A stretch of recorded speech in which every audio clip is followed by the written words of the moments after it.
I have to be completely honest. A lot of people have asked me, where do I feel the safest? I definitely feel the safest when I'm in Panama or Costa Rica.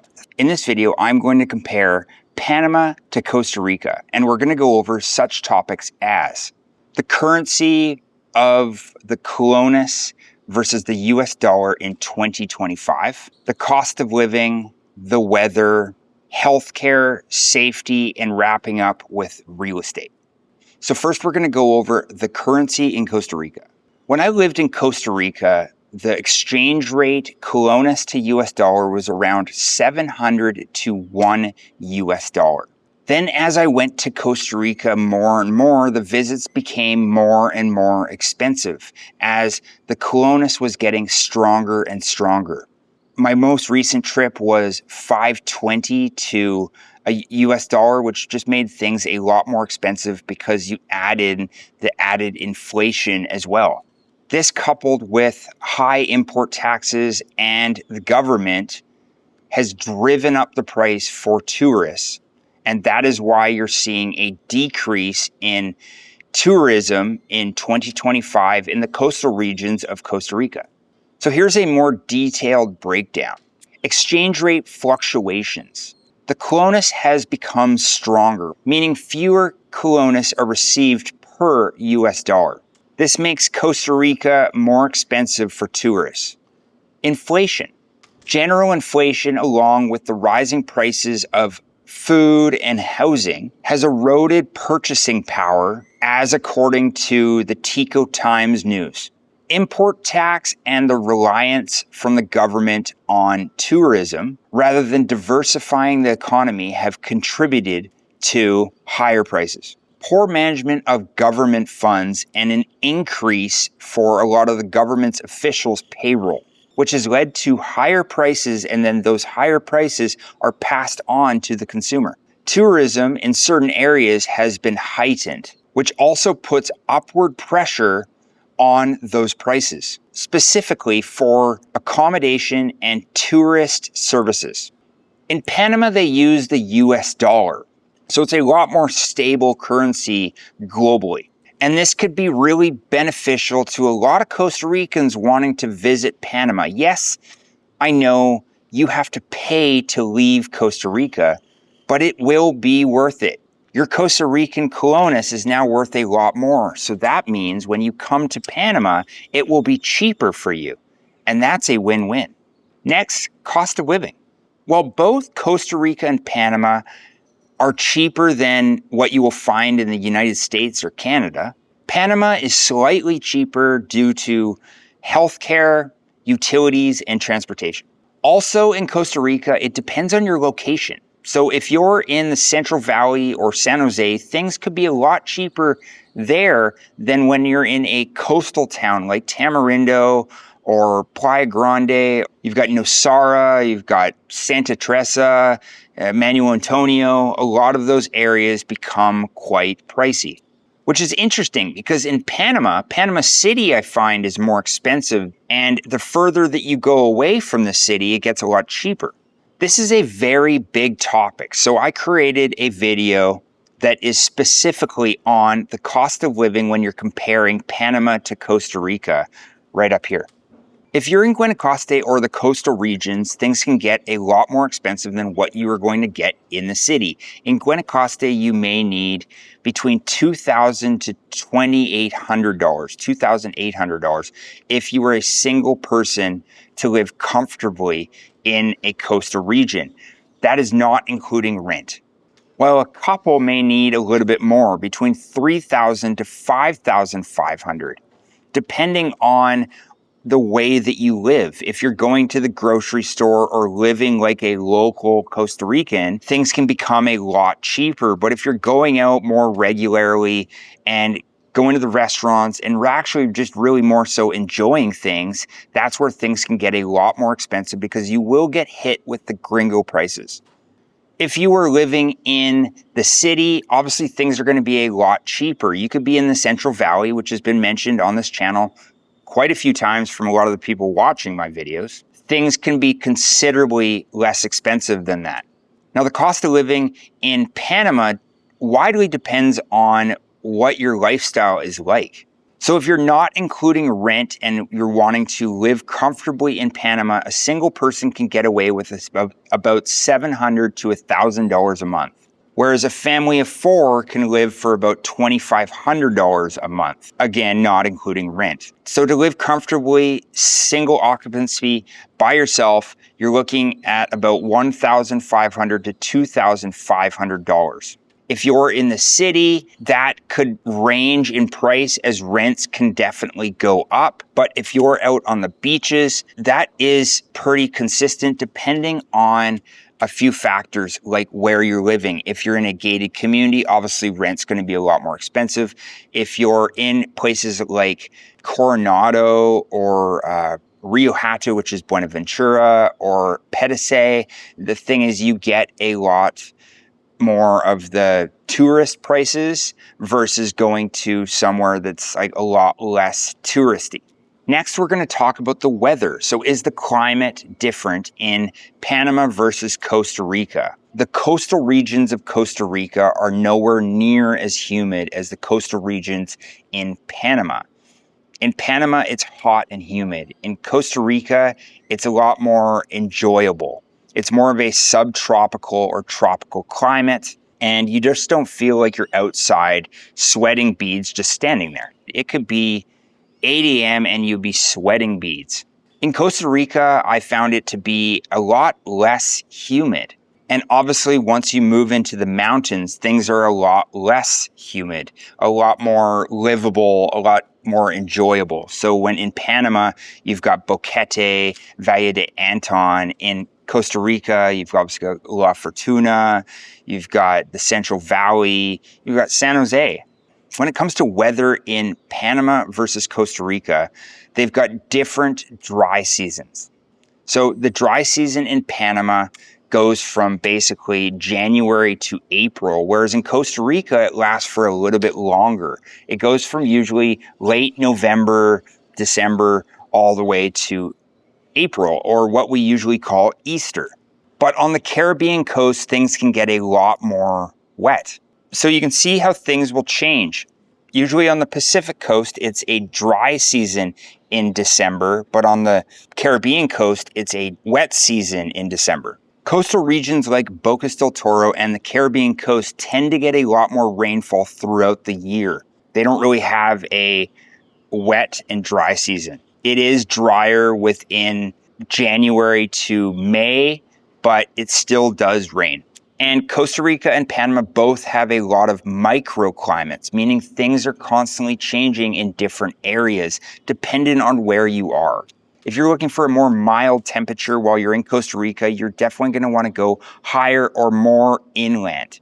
As you hit La Fortuna, the Central Valley, or San Jose, temperatures can become a lot more mild and livable. It's the same for Panama. In Panama, you can go to Boquete or Valle de Anton or any of the mountainous regions, and the weather is a lot more livable. Okay, so when it comes to the rainy season, and we're going to go over rainfall. In Panama during rainy season, it could bring anywhere from 250 to 700 millimeters of rain. So when it rains in Panama or Costa Rica, it's like cats and dogs. It rains harder than I've ever seen. It's actually a spectacle to watch. Just make sure you're not in it. Pull up a lawn chair and just watch how hard it will rain when you are in Panama or Costa Rica.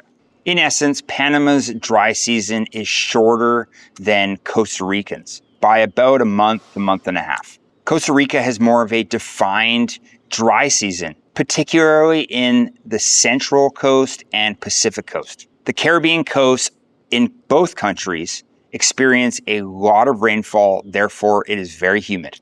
Next, we're going to go over healthcare. Is healthcare better in Panama or in Costa Rica? This is a popular topic. I've had people comment on my channel and it turns into quite the long thread. So I had to do a lot of homework for this to get you the right answer.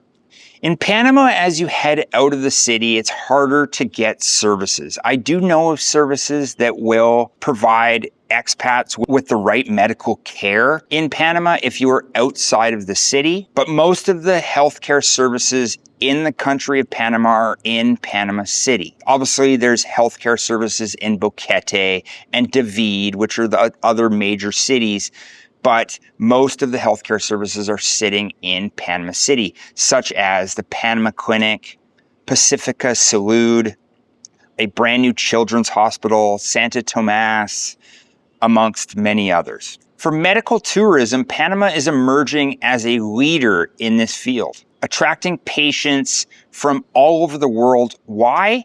Because of the medical costs when you're comparing it to Canada, the United States, or Europe. It's literally a fraction of the cost. But it's around the same prices in Costa Rica versus Panama. They're just very different services, and I'm going to talk about it now. When you're in Panama, insurance is a must. It's suggested to buy private health insurance to basically cover whatever happens. But if you don't have health insurance, that's okay. I have gone to the hospital when my parents were in town, and it was a eye-opening experience. I got in right away. I paid little amount of money on the dollar, and I was basically in and out within about an hour. Total cost for that was a fraction of what I would pay back home. Obviously, private healthcare is going to be more expensive than the public system. The public system can be kind of overrun, long wait times, etc. Whereas private health insurance is usually the way to go if you're experiencing health issues or you're getting a little bit older. And this also gives you a wider range of services if you decide to go more private. And private hospitals are more well regarded for their high-end equipment and skilled doctors. Now, accessibility. Many doctors are available, and this is one thing that really surprised me. Doctors are even willing to sometimes just come to your house. Yeah, I said that correctly. In Canada, that would never happen. You might wait for 6 months to see a specialist, whereas in Panama and Costa Rica, they will come to your house. Okay, so now that I've covered Panama, I'm going to get into Costa Rica. Costa Rica's healthcare system has been ranked by the WHO, the World Health Organization, as 36th in the world and number 1 in Latin America by the UN. Costa Rica boasts a universal healthcare system called the CAIA. It's free medical and dental care for all residents.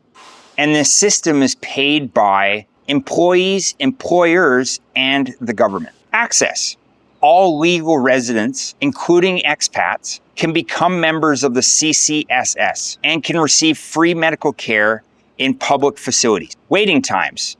Because this is a free service, obviously waiting times are going to be a lot longer. The limitations. So you are in a Spanish-speaking country, so English is obviously going to be a problem if you don't speak Spanish. With the addition to the free public system, there's also private healthcare. And it is obviously going to be a little bit more expensive, but it's nowhere near the price that you're going to pay in the United States or Canada. Many expats, when they are living in Costa Rica and paying towards the CCSS, are using both public and private healthcare.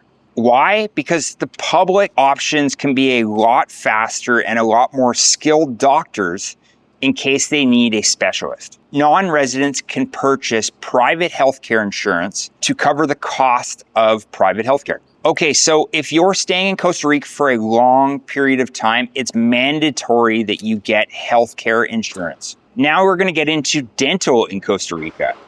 If you are paying into the CCSS, there is a low-cost option for dental care. Okay, so now we're going to get into safety. So I have to be completely honest. In Costa Rica and Panama, a lot of people have asked me, where do I feel the safest? I definitely feel the safest when I'm in Panama or Costa Rica.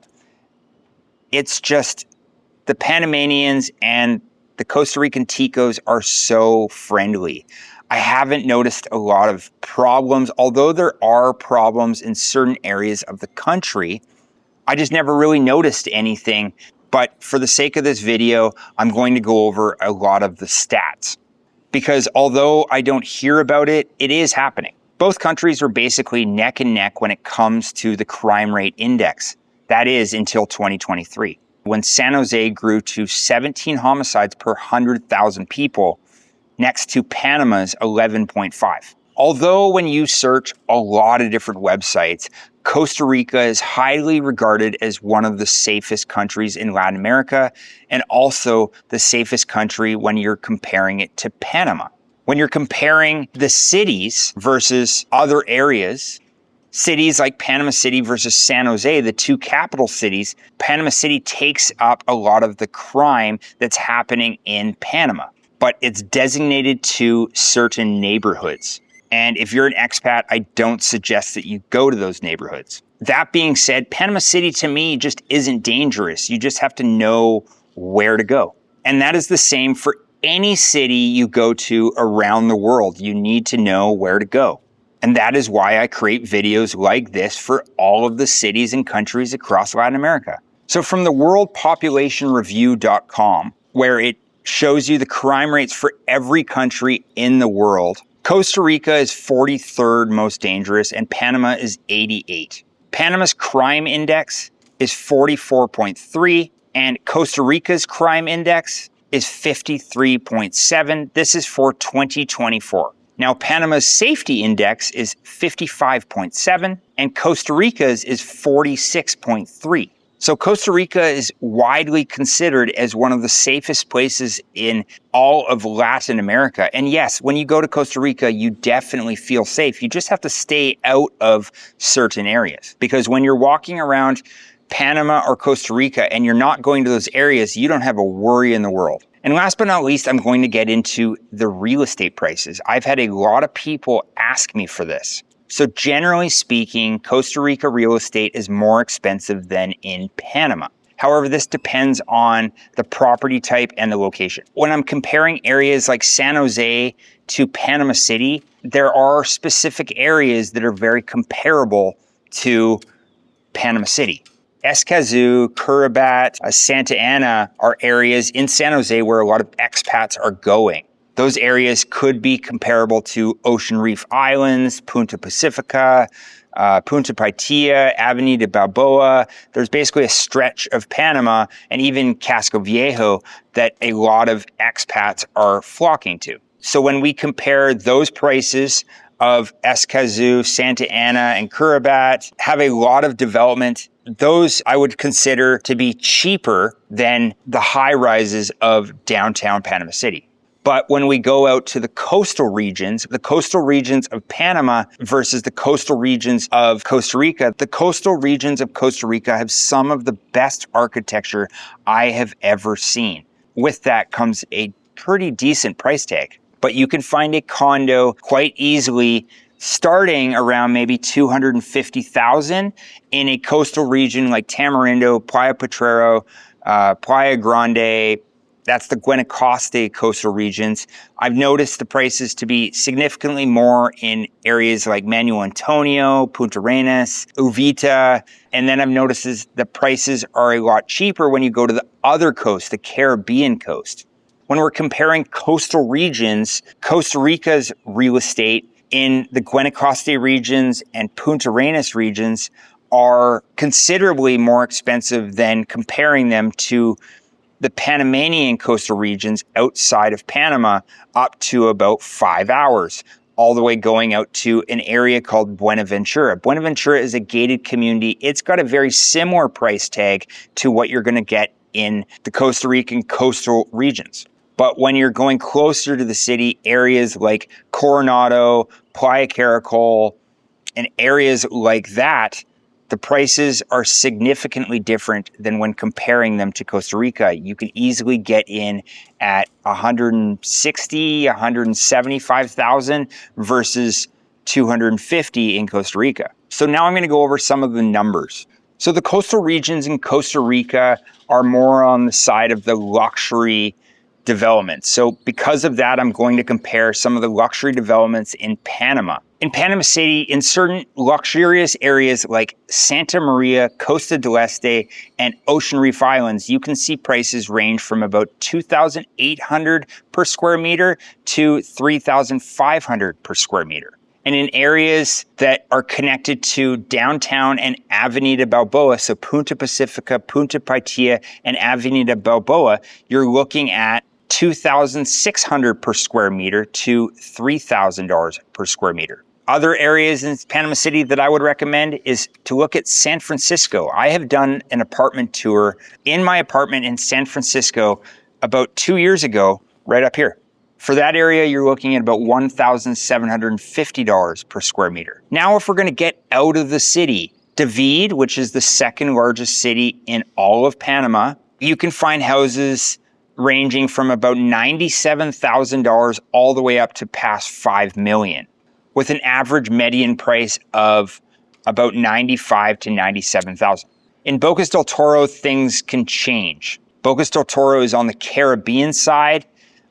It's basically connected by a whole bunch of different islands, and how you get around is by boat. In Bocas del Toro, homes can range from about $549,000 for a newly built waterfront home to $885,000 for a newly built beachfront villa. Pedicey and Vinao offer more affordable options, but still offer a lot of surf and activities, as they are also beachfront, but they are on the Pacific side, with properties ranging for about $55,000 and homes ranging from about $185,000 up to about $250,000. In Costa Rica's coastal regions, a lot of them are driving prices straight up because of tourism and vacation rentals. Nosara is about $3,200 per square meter. Tamarindo is $2,700 per square meter. And Playa del Coco is $2,100 per square meter. Now the greater metropolitan area, or the GOM in San Jose, Santa Ana, and Escazú are about $1,700 per square meter. Atenas is about the same price at $1,700 per square meter. Now, if you're looking for more affordable options, Grecia is $1,100 per square meter. San Ramon is $1,050 per square meter. And Cartago is rounding off at around $1,000 per square meter.